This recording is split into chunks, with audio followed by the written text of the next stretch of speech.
Chapter 2 is our lecture on the chemical aspects of life.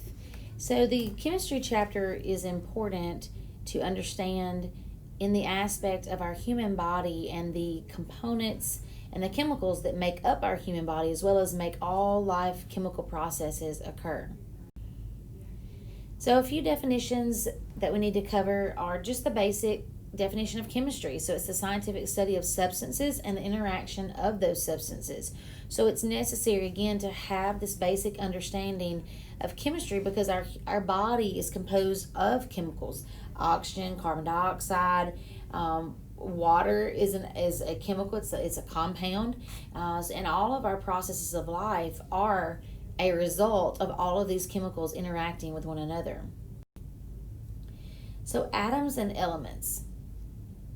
Matter is anything that occupies space and has mass. And there are three types of matter. You have a solid, liquid, and a gas. So with matter, we know that it is composed of chemical elements. A solid, it retains a fixed volume and shape. And we know that with a solid, our particles are going to be tightly packed together. So it's going to have a definite shape and a definite volume. Liquid has a definite volume, but it takes the shape of its container. So its particles are loosely packed. And then you've got a gas that fills the entire volume of a container that it's in, so it's going to expand to fill the container.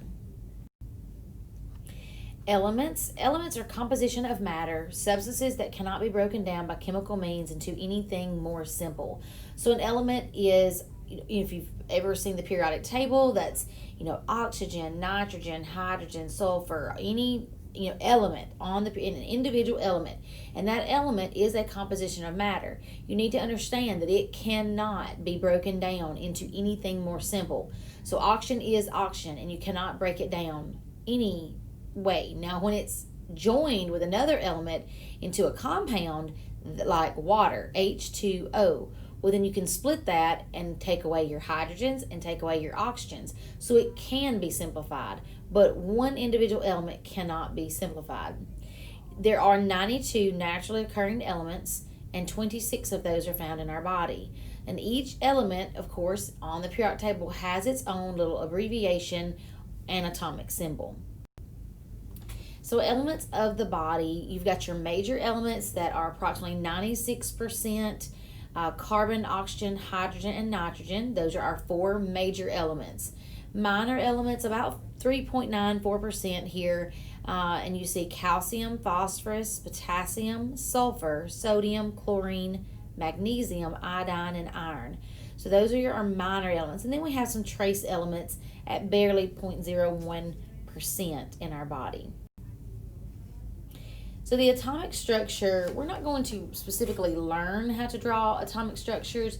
We just need to understand atomic structures for the purpose of understanding bonding behavior. And when I say bonding behavior, how chemical reactions and chemicals are attracted to one another to form a compound. So let's go over the basics of an atomic structure. So an atom, that is the smallest particle of an element. Now remember what I just said about an element. That is your example, such as hydrogen or oxygen. And you have that one element. But the smallest part of that individual element is called an atom. Then there are three subatomic particles of an actual atom. They're known as a proton, a neutron, and an electron. So the protons are positive charged. They're found inside the nucleus. And you can see here in the photo, in the green circle, that is representing our nucleus. So you can see we have 6 protons. Neutrons are neutral. They're also found in the nucleus. So you need to know where these atomic structures are located at. So the neutrons are also in the nucleus. And then electrons are indicated by the pink dots in orbit around the nucleus. So they are negative charge, and they're always found in constant motion around the nucleus. So that's our 3 subatomic particles, and we know where they are located and what their charge is. Now remember, these 3 subatomic particles make up an atom, which then makes up an element. So how do we identify elements? elements are identified by the number of protons in the nucleus. So protons is the number, the atomic number, and that's how we identify it. So the atomic number is the number of protons in the nucleus. So it's the same thing. So on test, if I ask you, or if I gave you whatever, a specific element and told you that their atomic number was 12, how many protons does that element contain? 12, because that's the same number. Atomic number and protons are the same. For our purposes, electrons are also going to be in that category as well. Your protons and your electrons are the same number. Well, then how do you get your neutrons? Well, your neutrons are going to be your mass number, which is another number on the periodic table, minus your atomic number, and that will get us our neutrons. Now again, all these numbers can be read from the periodic table. So here's an example. This is carbon, the element carbon. Now on a periodic table that you look online or look in a textbook, that mass number is going to be a decimal, like 12.0111. We will always round that to the whole number, okay? So 5 and above would be rounded up, obviously, and below 5 would be rounded down. So 12.0111 would be rounded to 12. The atomic number is always a whole number. Now remember what I told you, an atomic number is that element's identity. That is how that element is identified on the periodic table. So if anyone told you the atomic number 6, it's always going to be carbon. It's never going to be another element. 6 is identified with carbon. That is its number forever on the periodic table. That's never going to change. Now, the mass number, however, can change. So your mass number can vary. Just like our weight can vary day to day based on what we eat the day before, or fluids or retention of fluids, or how much water we drank, whatever it may be. We can get on the scales and weigh every day at the exact same time and weigh differently. It may just be an ounce or whatever, but a weight of an element is essentially the same thing. So you can look at one periodic table and you might see 12.41111, or you might see 12.0111 on another periodic table. So just to be aware that mass number can vary. Now, determining neutrons, protons, and electrons, we're not going to, ask you. Well, on test, if you were asked something like this, it would be, I would give you an element. An element has, let's just say, the element's oxygen. And I don't give you a periodic table. And I say its atomic number is 8. Okay? How many protons, neutrons, electrons does it have? Well, and then I give you the mass number of 15.999. Well, if it has, first of all, if it has an atomic number of 8, that is its protons and electrons. That is its identity. So it's going to have 8 protons, 8 electrons. But how many neutrons is it going to have? You take the mass number, which I told you was 15.999. That would be rounded to 16. And subtract the atomic number. So 16 minus 8 would actually give you 8 neutrons as well. Now, that's not always going to be the same number. That was just the example that I gave. So isotopes and atomic mass. Now, what I was just saying was that mass can vary. So just like our mass means weight. So just like our weight varies, the mass of an element can vary. So isotopes are defined as a vary in number of neutrons. So what that means is, as I just told you, like with carbon, for example, let me go to this picture here. Carbon can have, every element can have an isotope, okay? So you need to understand an isotope is a varying number of neutrons, not electrons and not protons, but neutrons. So you can have one periodic table that has the mass number of carbon as 12.0111.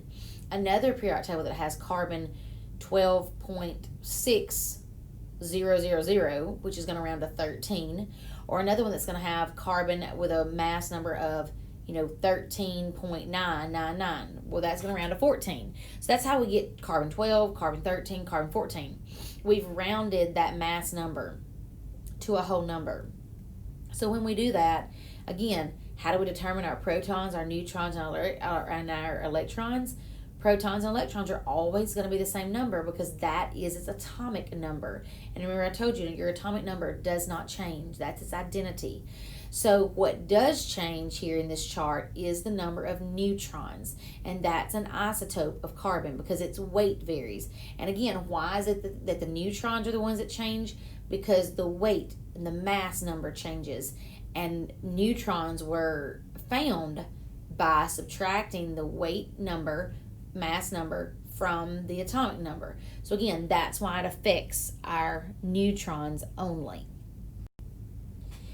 Radioactivity. A radioisotope tends to be unstable and decays over time, releasing energy, and that is what gives us radiation. So living cells cannot distinguish between non-radioactive and radioactive isotopes. Therefore, when living cells come into contact with a radioactive isotope, they take up and use those compounds. So these are used like in the medical field. We have PET scans, we have other kind of radiological tests that can be done in the medical world. So that's the purpose that we get out of radioactivity. Now, a charged atom. An ion is an atom with a charge. So an anion is negative charged, and a cation is positive charged. So when an atom becomes charged, it has either gained or lost electrons, not protons, not neutrons, but electrons. So atoms should be neutral in charge with equal numbers of protons and electron particles. So ions are atoms with extra electrons or possibly missing electrons. So when you're missing an electron, you have a positive charge, and when you have an extra electron, you have a negative charge. Again, that's just a little bit of information about an ion. Molecules and compounds. So an atom combines chemically in specific ways to form something called a molecule, and that's two or more atoms joined together. They can be like atoms or different. A compound is two or more atoms of different elements joined together. So a compound, if it's two or more atoms of different elements, that's carbon dioxide, CO2. Sodium chloride, NaCl, sodium hydroxide, NaOH. It's two atoms of different elements joined together. Now, a molecule can be like atoms or different. So like atoms would be like oxygen gas, O2, because there's two oxygens. That's the same atom, but that's considered a molecule. Now, to be a compound, it has to be different elements joined together. So a chemical formula shows the chemical composition of that molecule. An example, of course, would be NaCl, sodium chloride, that's your table salt, or water. So the atoms involved in bonding and the number of atoms for each element in the actual molecule. Chemical bonds. It is electrons. This is very important. It is electrons that are involved in the formation of chemical bonds that creates molecules and compounds. So, not neutrons and not protons, but only electrons are actually involved in the formation of our bonds. So, a chemical bond is a force of attraction between two atoms. It is not a structure. So, let me explain this. When we have compounds joined together, such as water or such as table salt, NaCl, you need to understand that it is not just perchance that those glide together and bond. It is a force of attraction, and that force of attraction is due to its number of electrons that it has. Okay, so we're going to go over bonding on the next few slides so you can understand this a little bit more. So what is our role of electrons in bondings? So electrons determine how an atom behaves when it encounters other atoms, meaning, does it have an attraction? So do the electrons have an attraction for one another? And what that means is are they pulled together in order to have a neutral charged atom overall. So electrons are going, remember, your electrons are in constant motion around the nucleus. So they're in those orbitals around the nucleus. So electrons occupy those are called energy levels, and they're called electron shells. So only the electrons in the outermost shell are important to consider in bonding behavior. So it's not, so you've got the nucleus in the center, and then you've got, and by the way, and again, I'm not teaching you how to draw these, I'm just trying to explain them to you. But based on the number of electrons that they may have one ring, and one ring is going to hold 2 electrons. We're going to go over that in just a second. The second ring can hold 8 electrons, and then the third ring can hold 8.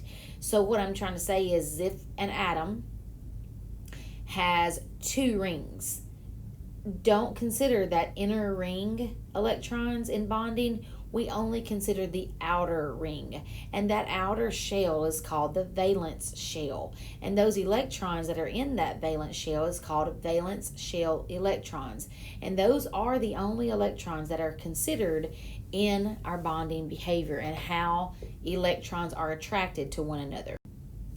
So that's called the octet rule. Each electron shell can accommodate a specific number of electrons. So you have the nucleus in the center with your protons and your neutrons in it. Then you have the first shell, which is called the innermost shell, and it can only hold 2 electrons. Then the second shell can hold 8, and it's full and stable at 8 electrons.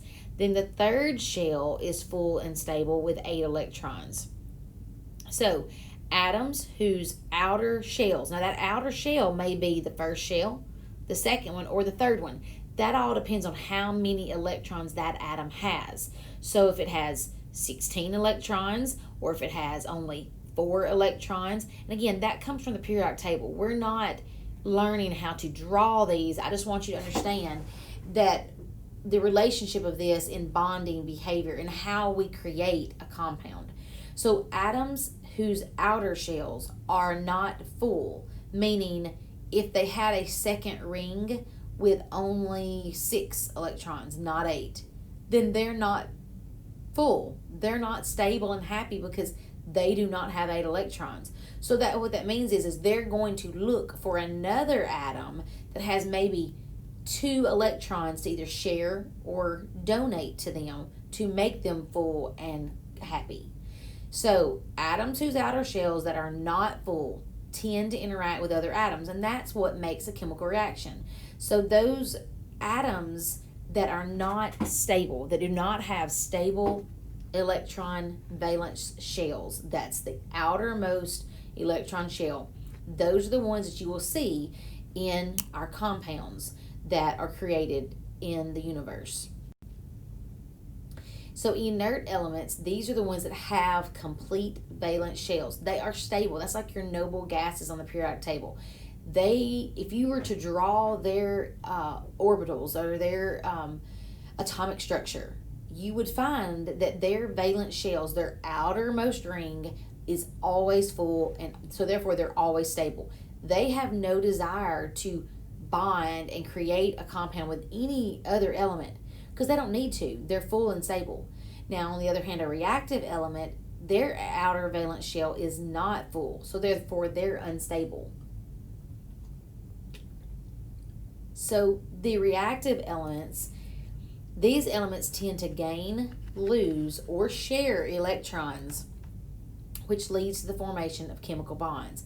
Again, gain if they maybe need 2 more to make them stable, lose if they have maybe 2 or 3 electrons too many, then they can lose them and give them to somebody else, or possibly if they have some situation where they can share electrons. Any of those situations forms a chemical bond. So there are 3 types of chemical bonds. The first type is called an ionic bond. This is the attraction between oppositely charged ions, and it usually occurs between metals and nonmetals and forms a salt. So when ionic compounds are dissolved in water, their molecules dissociate, releasing ions. These compounds are called electrolytes because they can carry an electrical current. So here's an example at the bottom. We have sodium chloride. This is table salt, and this is an example of an ionic bond. So notice here in the first picture you have sodium. Sodium has 11 protons and 12 neutrons, okay? Those are inside the nucleus. Now, it has 11 electrons as well, because remember I told you the number of protons and the number of electrons are the same. And that number is the atomic number of that element on the periodic table. So 11 is for sodium. So if you were to draw 11 electrons, obviously in an atomic structure of sodium, this is the way it's going to look. You would have, remember the octet rule, 2, 8, 8. So you'd have 2 in the innermost shell, the first ring, 8 in the second ring. Remember, 2, 8, and then 8. Okay, so here's what happens. 2 filled up the first ring, and then 8 filled up the second ring. So guess what? Both of those rings are stable and full. But I don't have, that makes up 10. 2 and 8 is 10. That's 10 electrons. We have 11 electrons that we have to note for in this atomic structure. So we cannot put that extra electron on that second orbital ring. We have to draw a third ring for that one little bitty electron. So guess what? That is known as its valence shell, because it's its outermost shell. And that one little electron in there is called its valence shell electron. So remember what I told you, it's the valence shell electrons only that determine bonding behavior and attraction to other atoms. So that's why sodium is a very common element or atom that you see in chemical reactions, because it's unstable in that last ring, because it only has that one little electron. And remember how many electrons fill up that last third shell? 8. Remember, it's 2, 8, 8. So in that third shell, we do not have 8 to fill up. We only had one more left over. You can only draw as many electrons as you have given in that element, and that element only has 11 electrons. So you have accounted for 11 electrons in that atomic structure. But what happens is sodium is unhappy and unstable with only 1 in that last shell. So it's going to float through the universe, and it's going to constantly come into contact with other elements that it's going to be attracted to either share, donate, or lose, or gain, possibly, electrons in order to form a chemical reaction or a molecule. And that's what happens here. This is our table salt. So it just wasn't perchance that we were able to have table salt. Table salt occurs because of its natural attraction between sodium and chlorine. So look at chlorine here.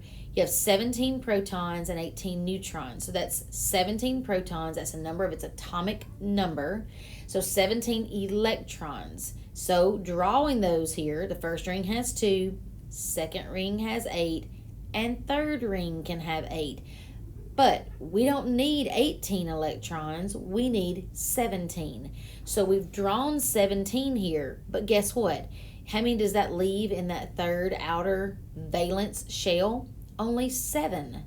And that does not make it happy, because remember, it's only stable if its valence shell is full. You can only draw the number of electrons that's designated in that atom. And so you have to stop. I mean, and you can't put any more in each shell other than 2, 8, and 8.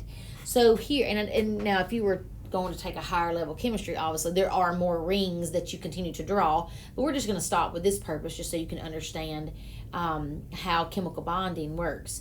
So here in chlorine, you notice that chlorine would be happy if someone would just donate 1 electron to it. Now once someone donates an electron to it, they are bonded for life. Like, I mean, not that they can't go bond with other atoms, obviously, but that is an official chemical bond. So notice chlorine needs 1 little electron. Well, what did I say about sodium? They have that 1 little electron that they don't want in that outer shell. Because guess what? If sodium can give that 1 electron to chlorine, then that outer ring goes away because there's no other electrons in it. Well, then guess what? Then its valence shell is the second ring, and it does have 8. So guess what? By sodium giving chlorine that 1 little electron, it loses that outer third ring, And then sodium is full and happy and stable. And then chlorine gets that one little electron it needed for that outer ring to have 8, and it's happy. But guess what? As a result, sodium and chlorine are bonded because of that interaction. And then that's how we get table salt, NaCl, and both are happy. And so that's how chemical bonding works in an ionic bond. Again, donating and accepting is an ionic bond. The second type of chemical bond is called a covalent bond. So this is when two atoms share electrons equally. So again, this is sharing, where an ionic bond was donating and accepting. So covalent bonding is, our example here is water. So notice you have oxygen with 8 protons. So oxygen would have 8 electrons, 2 in the first ring, 6 in the second ring. We need 2 more electrons to have 8 in that second ring to abide by the octet rule of 2, 8, 8. So it's going to look for other elements that could donate 2 or share 2. Well, this is an example of sharing, where 2 hydrogens, and hydrogen only is number 1 on the periodic table. So it has 1 electron, 1 proton, and guess what? Only 1 electron in that first ring. So again, first ring holds 2 and is stable with 2. So it's not stable unless it has 2. Well, what can we do? We can take 2 hydrogens, share them with the atomic structure of oxygen, and then therefore hydrogen gets 2 electrons in its valence shell, and oxygen gets 2 donated to it. So then they're all happy. That's how we get H2O, because it takes 2 hydrogens with 1 oxygen for them all to be stable and full. And then a hydrogen bond, just know that it's a very weak electrical attraction between neighboring polar molecules. So a hydrogen bond is a very weak bond between a positive charged atom and a negative charged atom in the same or different molecule. So it occurs when the shared electrons in a covalent bond spend less time around hydrogen and more time around the other atoms. Now hydrogen becomes becomes a little slightly positive, while the other atoms become slightly negative. But again, just know that it is between polar molecules, and it's a very weak attraction. Chemical reactions is the change in the chemical composition of matter through the making and breaking of bonds. So 3 types of chemical reactions. These are just some quick definitions. Is a synthesis reaction. That's where we have an atom or a molecule combining and energy is absorbed for bond formation. Decomposition is where we're breaking down a compound and breaking it into 2 individual elements. So a molecule is broken down and chemical energy is released. And then you have an exchange reaction that involves both synthesis and decomposition, and the switch is made between molecules. Organic compounds contain carbon, hydrogen, and oxygen. Now, it has to have carbon. It is not an organic compound without carbon. Inorganic compounds do not contain carbon and hydrogen together, and they do tend to be simple compounds.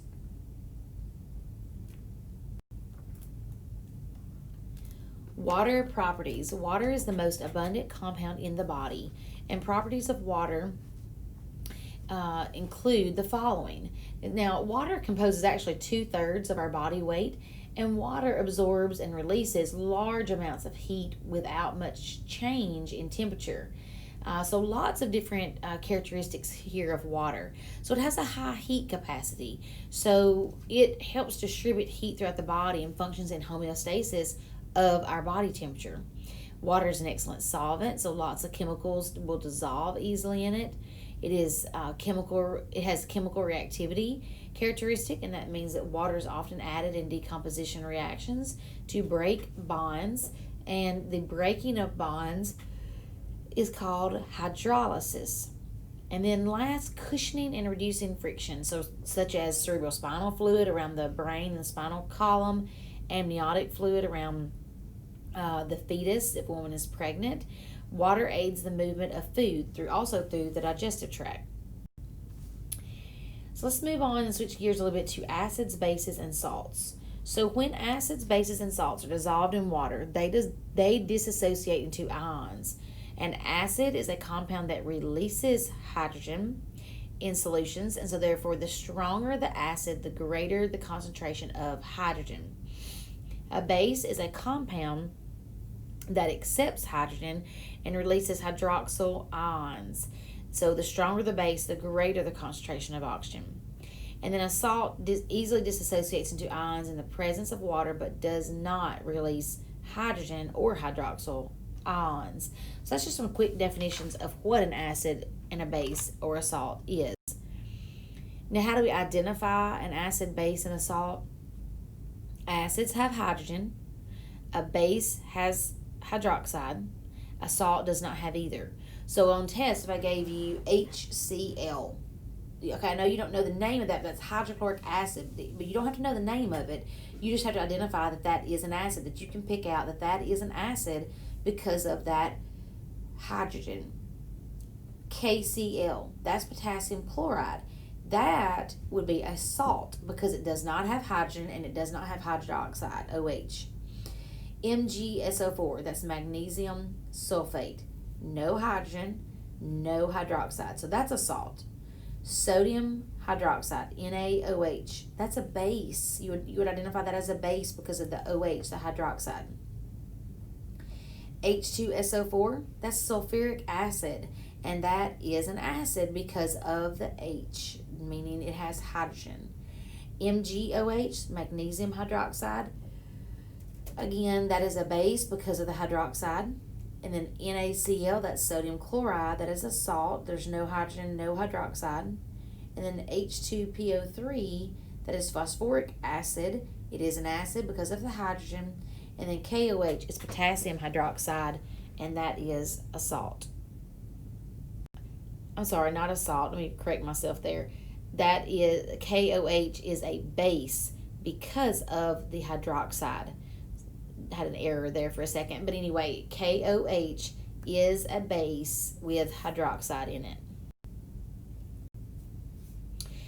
Okay, so the pH scale here measures the concentration of hydrogen. So with the pH scale, we are measuring concentrations of hydrogen. So acids are below 7, bases are above 7, and then neutral is at 7. You do not have to know this pH chart over here to the right. That's just showing you an example. So please don't let that confuse you. All I want you to understand here is how you are to read a pH scale. So just know that 7 is neutral. So the pH scale goes from 0 to 14, okay? So notice that here on the right-hand side of this chart here. So with this, you see that here on the right-hand side where it says pH examples, 0 to 14. So 7 is at neutral. 0 is, so anything from 7 and below 7, this is an acid. So anything above 7 is a base. So from 8 to 14 is a base. And from 6 to 0, or from 0 to 6, is an acid. So, and also you need to understand that 0 would be the strongest acid, and the closer you get to 7, to neutral, you would become a weaker acid. Same thing as far as a base goes. This is your stronger concentration of hydroxide. So the strongest base would be at 14, because this is the strongest amount of hydroxide that you would have. Then the closer you get to 7, the weaker you get. Because that makes sense, because you're getting closer to neutral. So, just remember, the highest concentration of an acid is at 0. The highest concentration of a hydroxide is at 14. So the strongest acid is at 0. The strongest base is at 14. And then we come to the center at neutral, and we both neutralize. So pH sensitivity, just a slight change in pH can be very harmful to an organism because the molecules in cells are extremely sensitive to hydrogen and hydroxide. So we have something called a buffer. And a buffer are substances that resist pH change. They play a major role in homeostasis. So they're going to accept hydrogen ions when they are in excess. They donate hydrogen ions when they are depleted. So buffers are chemicals that can either pick up or release hydrogen to keep that solution pH constant. So it's going to maintain like normal pH of body fluids. It's going to try to maintain homeostasis in the body. So normal pH of blood is 7.35 to 7.45, and if pH drops below normal, a condition called acidosis results. If the patient's going to feel tired, nauseated, and disoriented. If pH rises above normal, the condition is called alkalosis, and the patient feels agitated and dizzy. Extreme variations or continued homeostatic imbalance can be fatal. So you see, it's very, very important for a patient to have their, or a person, a human, in an individual, for their pH to be at homeostasis and be balanced, because it can be fatal otherwise. We're going to switch gears and get into our organic compounds to finish out this chapter. And there are 4 categories of large molecules in the cell. We have carbohydrates, lipids, proteins, and nucleic acids. So let's go through these individually. Carbohydrates. Carbohydrates are built up by sugars. So the building blocks are sugars. Carbs are hydrophilic, means that they're water loving, so they do dissolve easily in water. And some of their functions are that they are our main energy source, and they are the structural component in our plant cells. Some categories of carbohydrates. You have a monosaccharide, that's a 1 sugar molecule that consists of glucose and fructose. Disaccharide, that is a 2 sugar molecule, sucrose and lactose. And then a polysaccharide, that is many sugars. That is our starch, our glycogen, and our cellulose. Then we have the category of lipids. Lipids contain carbon, hydrogen, and oxygen. And the building blocks of a lipid is a fat. And then lipids are hydrophobic, water-fearing. They do not dissolve in water. This is why when you eat greasy, fatty, high-fatty foods, you are clogging your arteries, because just as I said, they are hydrophobic, so they're water-fearing. They do not dissolve in water. So just like when you pour grease in your kitchen sink, your drain, it's going to clog your drain because it is not dissolving in water. Just like when we eat those type of foods that are high in fats, they clog our arteries and eventually cause the blockage and can lead, obviously, to heart attack.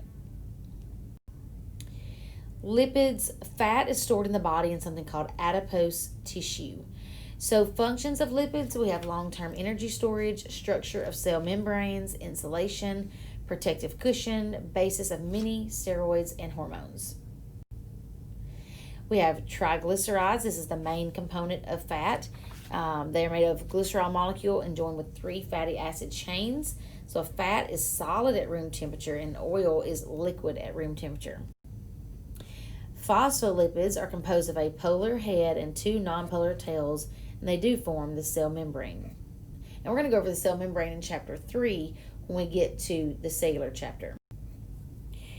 Steroids is a compound that forms the basis of many hormones, vitamin D, and bile salts.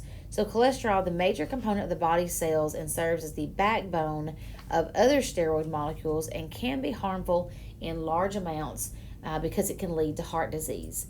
Cholesterol travels in the blood in the form of lipoproteins.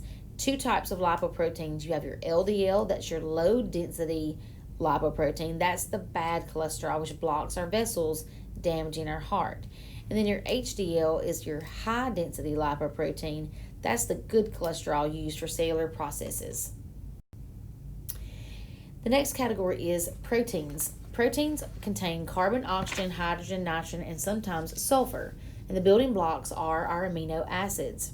There are 20 different amino acids, and we have a different sequence of amino acids, and therefore we have a different protein.